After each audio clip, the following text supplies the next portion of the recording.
Hello to you, my gorgeous souls, and welcome back. Hello to you, gorgeous souls. Welcome back to the Empowered by Ems podcast. I'm your host, Emily Kandanga Erastus, and I'm so excited to be back with another episode. Guys, have you been listening? Like I know you're my podcast family, so I know you've been listening, but have you been listening to this season's episodes? For real, like have you really been listening? I've been very intentional about bringing on guests onto the podcast. It's going to be something that is going to continue for as long as the podcast runs. And you might see a few more solo episodes coming out from me every now and then if something needs to come out, like it came out in the previous episode where I was talking about cultivating joy and discipline in your life and the importance of these things. Sometimes the transmissions just come through. I am an open channel and I just pour out and I give and I pour out the message that needs to come that needs to come out in that moment. And hearing you guys' feedback from that episode lets me know that I can indeed continue to trust that intuitive nudge, that intuitive voice that comes through when I want to channel things and things just come through. And I'm like, I had the intention of coming here and talking about something else, but something else is now coming up. So I'm so glad that that episode resonated with a lot of you guys and that hopefully inspired you all to also seek to cultivate that joy and that pleasure and that experience of discipline and in your life and for you to really see what that can bring in your life, because discipline is sexy. It's not branded that way, but discipline for me, I've rebranded my relationship with it, and it's the sexiest thing I do for myself is keep the promises that I make to myself. It's holding myself accountable. It's calling myself out when I am not doing the things that I said I would do. So before I go off into some rant, now today I think it would be a rant. Before I go off on a tangent, thank you so much for being here. Thank you for listening and tuning into the podcast. I love and appreciate you guys' feedback, you listening, and I'm so glad that these episodes are serving you and really giving you something that you can work with, that you can use to grow, to evolve, and to help you really become the next version of yourself, right? Now, today's episode is all about the update that I want to give you about my health, my state of being as a woman since going off the pill. Now, I, like many other women out there, went on the pill at a very young age. I believe I was 16 when I went on the pill. So it was about 15 years of me on the pill before I went off it. So I went on, yes, because I was sexually active, but also I believe there was an acne thing, because I think this is how a lot of women end up on the pill. It's an acne thing. You go to the doctor for your flare-ups and they're like, okay, honey, we got to put you on the pill. We got to control those hormones. And before you know it, you're on the pill for years and years and years. You don't even know how you got there. So for me, it started out like that, but then eventually it was because like, okay, wait, I actually want to protect myself and make sure that nothing happens that shouldn't be happening in light of me being a woman and doing the things that grown folk do. Okay. So when I went off it, which was last year, it was really because of a nudge that came through that I just woke up one morning pissed. I woke up, I honestly can't put it any other way because this is how it happened. I woke up one morning after taking one pill in the one pack. I should grab the pack. I still have the pack. I took one pill in this new pack that I had opened, that I had gotten, filled the prescription. And I had been pondering the idea of going off the pill. I had been doing research. I had been like questioning. So that day when I took that one pill, and then the next day when I woke up, I was like, you know what? I think I'm done with this. I was just like, I am done. And I just stopped. I put it down, told my fiance at the time, like, my darling, we're done with this. And that means XYZ is going to change for you, between you and I, and we now need to be woke up in this situation. So I told him why I was going off the pill. Not that he really necessarily needed to know. My husband supports me in pretty much everything that I do. I'm very lucky. He's a great guy. He's a great guy. I get a little giddy thinking about it, but he's so supportive, especially when it comes to me advocating for my health, because he knows that this is a journey for me. I haven't necessarily been doing the things that I now do for myself when he first met me, which was over 8 years ago now, but he allows me to grow into who I want to be. So that's just a side note. For make sure you marry somebody who really supports your growth and evolution. That's on period. That's on period. So that really allowed me to just jump into it. It's just like quitting my job. He supported me so much when I quitted my job that I was just like, okay, I'm doing it. You support me, surely everything's gonna be fine. So went off the pill. That first month off it, like immediately, my first period back, I felt like shit. There's just no ways to sugarcoat that. I felt terrible. I was so tired. And granted, yes, being fatigued, being tired comes, like, losing your energy is a part of the dips in the hormones, but I felt it like I have never ever felt it before. And I know it was because of the fact that I was finally on a real period, because I was what I like to call a period on the pill is an artificial period, right? You are bleeding on the clock, like it is to the day, to the time you know when your period is coming. But when you're off the pill, it is your natural biological clock. Sometimes I have a 27-day cycle. Sometimes I have a 26-day cycle. Sometimes I have a 28-day cycle. It really depends on how I treated myself that month, how I ate, how I slept, how I trained, the supplements that I took. All of these factors play a role in how long the length of my cycle is month to month. So I've seen it change, but when I was on the pill, it never changed. It was a strict 28-day situation. So that's been the most interesting thing for me to see, is also to see that and feel okay with that it's okay that I have a shorter cycle some months and a longer one other months. Like, it's totally normal. There's a lot of misinformation, confusion around our cycles and this and living in accordance to our cycles, and also just getting to know and understand the different phases and what we can expect through the different phases as women. This for me is a topic that I also kind of got angry about again when I when I first started learning about this stuff for myself, because I was like, what were we actually taught in school? Like, what were we actually taught in school?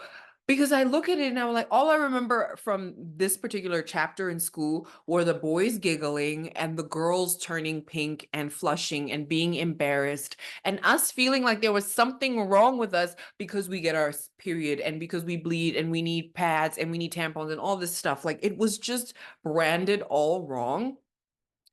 And I think of how that played a role in how me as an adult embraced or lacked the embrace of my cycle. Like, I really hated my cycle. I didn't like it. I didn't want anything to do with it. When it came around, I was just like, oh my God, day one. Okay, great, fine. Okay, done. Change the pads, go, go, go. Like, I was so disconnected from this process that is literally the process of creation, the source of creation, like the reason why, like, if there's just so much power and poise and like power that women can take from taking ownership of their cycle. And this just comes from tracking your cycle, because I gained back so much of my sovereignty and power and confidence and self-esteem and like all of the things when I just started to track my cycle and it started to really connect with myself and my body. Lord, we have been raised so disconnected from our bodies, from the very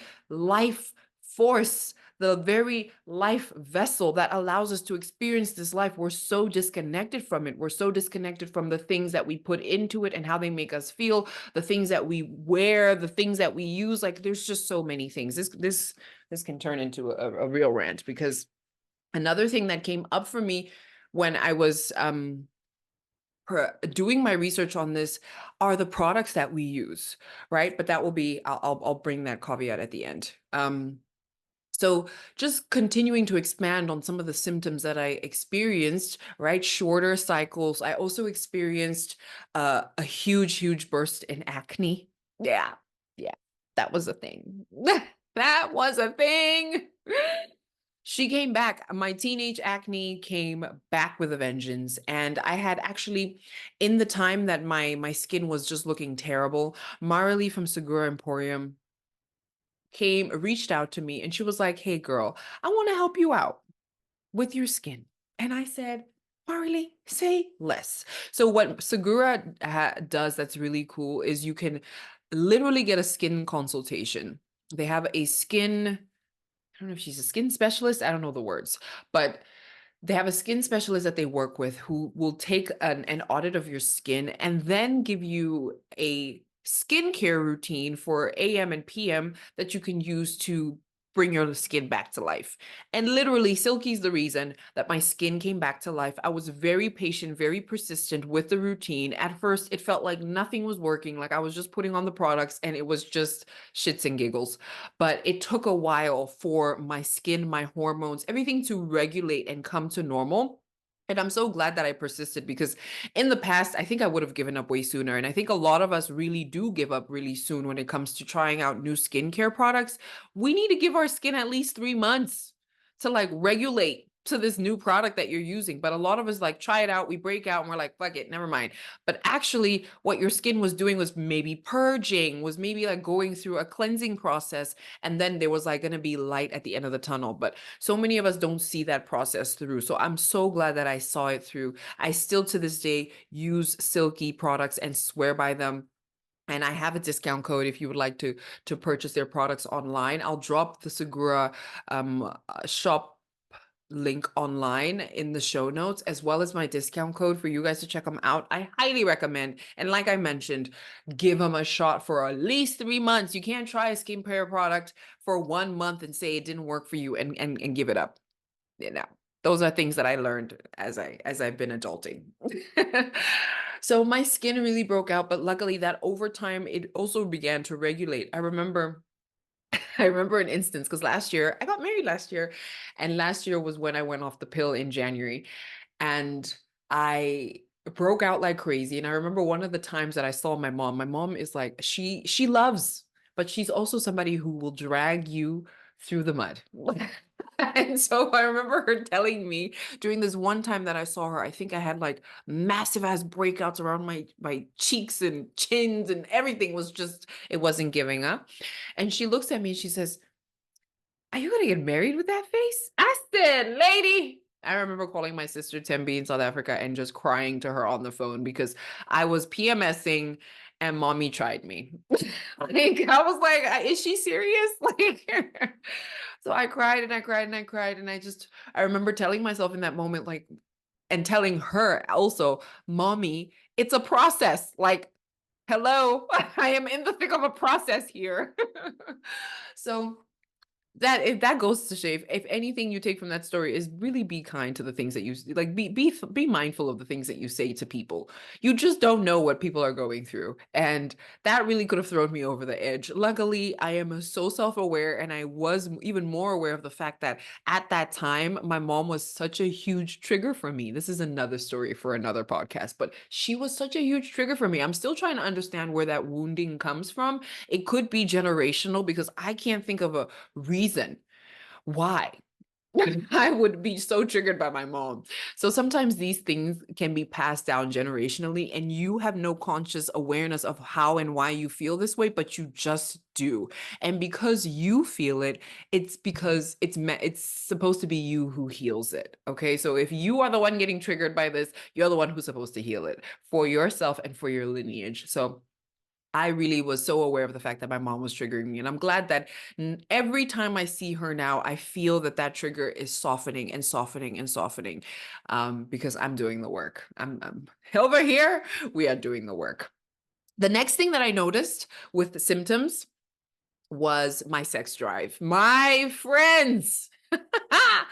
I think this is the best thing about going off the pill. My sex drive finally regulated to where I feel like it's supposed to be naturally, as a woman. For me, I feel so beautifully supported by my sex drive now because I know when it's up. I feel it. I'm alive, honey. And I generally also am able to feel it dipping and feel myself like genuinely losing interest in the activity of sex and just being like, oh yeah, no, I could do without it for like 5 days.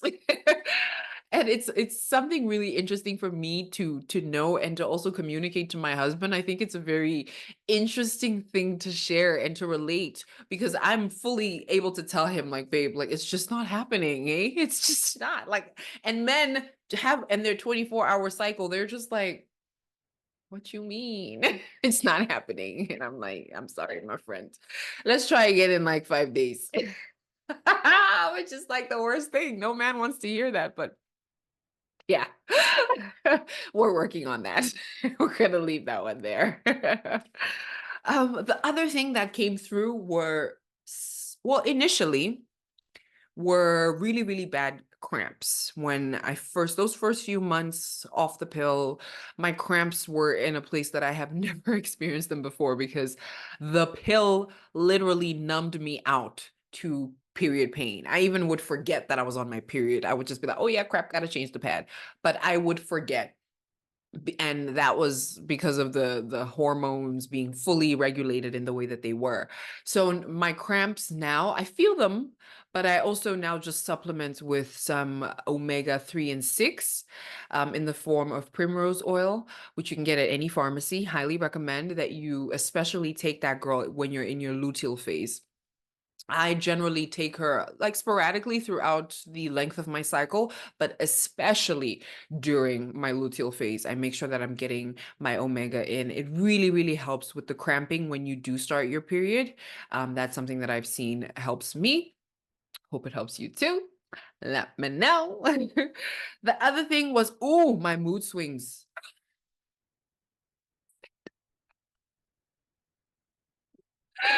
Yes. My mood swings. So I get extremely OCD. I don't know where this comes from, but I'm glad that it's a part of me that I know exists because I feel like I'm generally so messy. So to see myself become so OCD is something I low key love because I see every speck of dirt in that week of my cycle. My husband knows I'll start being very finicky about the smallest things. Why is this here? Why is that there? Why didn't you take, can you take out the trash? Like what, everything, and he will hear it. It's not things I'm thinking in my head and just thinking it. I articulate it. And I honestly don't know how he does it. He has the heart of an angel because some of the things I would just be like, lady, shut the fuck up. Like I would just be like, what are you, why are you nagging me? But he takes it with a smile, even sometimes, and he really just extends me so much grace to be a crazy person during that time. Um, and I love it for me. I love it for me. That's all I can say. So I get extremely moody, really lethargic. Um, I just want to keep quiet and like not talk to people, but the nature of my work as a personal trainer and my clients seeing me on a week to week basis, when they see me quiet like that, they're like, what's wrong? What's wrong with you? I'm just like, it's just, that time of the month.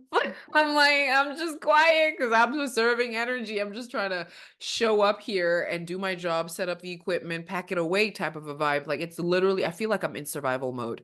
I feel like my mood swings have gotten so crazy that sometimes I even feel like I'm experiencing extreme symptoms of postmenstrual depression disorder, PMDD, which I don't really want to claim, but honestly, it feels like I'm in a experiencing a bout of depression. Everything becomes so gloomy and dark, and I contemplate leaving my marriage many a time when I'm in this phase, and it's just ridiculous. I'm like, what the hell is happening? I'm leaving my marriage, leaving life, leaving work, just like burn it all to the ground is how I start to feel. And it really takes a lot of internal strength and regulation to just really remind myself of what is actually true and happening and is my reality, and it's not what I'm thinking and these thoughts that are overwhelming my mind and the feelings that are overwhelming my body. Yeah. Yeah. Can you guys relate to that? Because yo. And that was it. Crazy PMS cravings. Oh, yes, that's the last one I want to touch on. I never really necessarily used to crave um like things that were so, I don't know. Actually, no, I always, no, yeah. No. Yeah, no, I always crave sugar. I always crave sugar um leading up to my cycle, like those that week. I just want donuts. I want donuts. I want cookies. I want chocolate. And it's very freaking strange. It shows you the power of hormones because once my period comes, I'm like, ugh, push that stuff to the side. But those days leading up to it, I definitely allow myself to indulge because I don't have time to be depriving of myself of the things that I want. While on the other side, I'm dealing with a depressive episode and I feel like just letting it all go, right? So I really am aware and conscious of the fact that I need to just let myself have what I want to have in this cycle and that it will pass. And it varies. Sometimes I crave, like this time I was craving a bunch of cake. So I probably because it was around my birthday time. So cake was my thing for this cycle. I'll see what it is next month. It often changes. Yeah, it's rarely the same thing for more than 2-3 months at a time. So that's an interesting thing.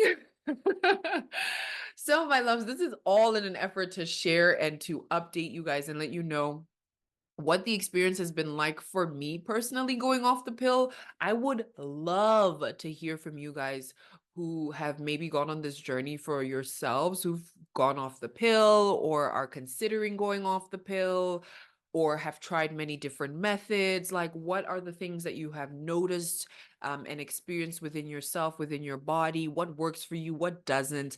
I think it's so important as women and as the adults that we are now that we intentionally seek to empower and educate ourselves when it comes to our women's health, our female health, our menstrual health, our cyclical health. It's so important. And I'm not going to take any more time in this episode to elaborate on this, but I will definitely do this in a follow-up episode on this to just expand on the different phases of a menstrual cycle and how they relate to the moon and what are the different activities that you can seek to explore through the different phases. What are the different foods that you can eat to support yourself a lot more through the different phases? This is also something that I explore in detail with one of my guests who's going to come onto the podcast, Temu. So you can also keep a lookout for that episode. But I would also like to just do a standalone episode of my own where I really just summarize it all for you, the different phases, the foods, the activities, the energy in the different phases, and also how you can leverage what each of the different energies are in the different phases, because it's not every phase of your cycle that you're supposed to be out there and being social and solving the world's problems. That is actually reserved for a specific time in your cycle. And the more and more we as women learn to live in accordance to our cycles, learn to live in accordance to how our bodies naturally function, the more and more we will feel supported in our lives, the more and more we'll feel like we have abundance, endless supply of energy because we are working with our bodies and not against them. And that's something that I have seen come through for myself with my training.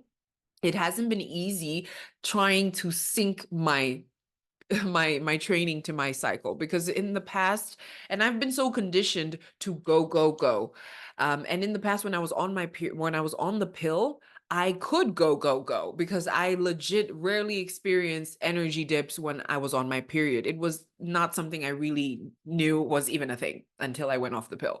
So I was pretty much the same person throughout the entire month, and so I could push myself, and even when I was tired, I just didn't even know that I was, and I would just push myself. But now, after going off the pill, honey, there's no denying that there is a clear shift and dip in energy and in the general desire that I have for certain activities. And I'm no longer interested in just making myself do stuff. No, no, no, no. I rather would much more work with my energy when I'm in that up. And when I'm in the down, I would much rather work with my energy and meet myself there, do a lot of yoga, do a lot of stretching. And this is really the time that I use to rehab and do my mobility and feed my body in a different way, because the other 3 weeks in the month, I'm pretty much going, going, going. Right. So I think this has served me a lot. And I really believe that this is the future. Training this way, living this way, eating this way, processing our emotions this way, socializing in accordance to our cycle is really the future. I am also really working on being better with scheduling meetings and appointments and social gatherings in times where it is that time where I am in my summer. I am ready to go. I am a butterfly. I want to be out there. I'm ovulating. I have that energy and the glow and like the natural zest for life. Whereas in my luteal phase, I just want to be in my pajamas at home and I don't want to be at a market. You know what I mean? Like so really, really paying attention to those things and allowing myself to honor them, even though there might be bouts of FOMO and you might feel like you're letting people down.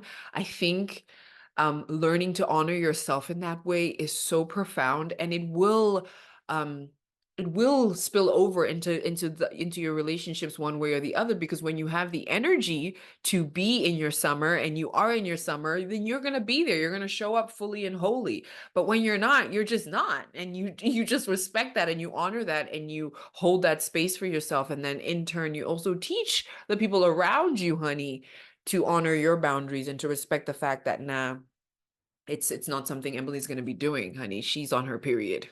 Like I am fully okay being known as that person who's like, let me check my period calendar. Yeah, no, I'm not going to be able to make it. I think it's a beautiful thing. And I think this is how I would have loved to be taught about my cycle growing up. And I'm really excited to share everything that I've learned, honestly, with my future little humans. Like I'm so excited. But that's a story for another day. My friends, I hope you enjoyed this update. And I hope you took something from it. Maybe it inspired you to do a little bit more research about your own cycle, about what you're using as a form of contraceptive, if any, and just really get to know yourself as a woman and your health. Also, I cannot let this episode go out without reminding you all to get your annual breast mammograms as well as your pap smears, and to really make sure that you know what is going on in your body, in your vessel, and you're not just living in a state of hoping and praying everything is fine, but not really knowing, because that was also me. That was also me.